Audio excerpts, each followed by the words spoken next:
নমস্কাৰ বন্ধুসকল, আশা কৰোঁ সকলো নিশ্চয় ভালে আছে, কুশলে আছে।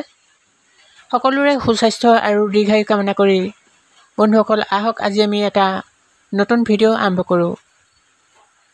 আহক এতিয়া আমি জানো এই ভিডিঅ'ৰ যোগেদি কেইজনমান মহৎ লোকৰ কেইটামান মহান প্ৰাণীৰ বিষয়ে। আনে তোমাৰ গালৈ দলিওৱা এটা শিলগুটিৰে তুমি এটা সুস্থিৰ ভেটি গঢ়িবলৈ চেষ্টা কৰা। David broccoli. কোনো কামৰেই ভৱিষ্যত নাই। ভৱিষ্যত নিৰ্ভৰ কৰে কামত লাগি থকা মানুহজনৰ ওপৰত। Doctor P.W. ক্ৰেনন। আমি যাক সৃষ্টি কৰিব নোৱাৰোঁ তাক ধ্বংস কৰাৰ অধিকাৰো আমাৰ নাই। গুৰু নানক। এইটো আচৰিত কথা নহয় যে মহাকাশ বিশাল।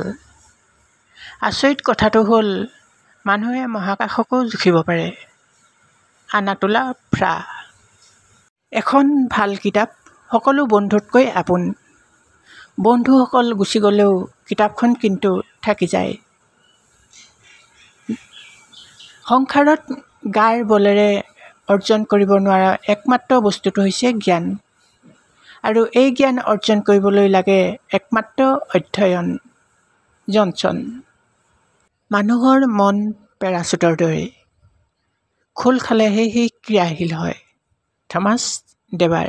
যোৱাকালিৰ পৰা শিকক, আজিৰ দিনটোক লৈ বাচি থাকক, আশা কৰক কাইলৈ দিনটোৰ বাবে। কিন্তু আটাইতকৈ গুৰুত্বপূৰ্ণ বিষয় হ'ল প্ৰশ্ন নকৰাকৈ কেতিয়াও নাথাকিব। Albert Einstein. আমি যাক সৃষ্টি কৰিব নোৱাৰোঁ তাক ধ্বংস কৰাৰ অধিকাৰো আমাৰ নাই। গুৰু নানক। হিন্দুৱেই হওক বা মুছলমানেই হওক, লুণ্ঠনকাৰী আৰু গুণ্ডাবিলাক সদায় লুণ্ঠনকাৰী আৰু গুণ্ডাই। নবীন চন্দ্ৰ বৰদলৈ।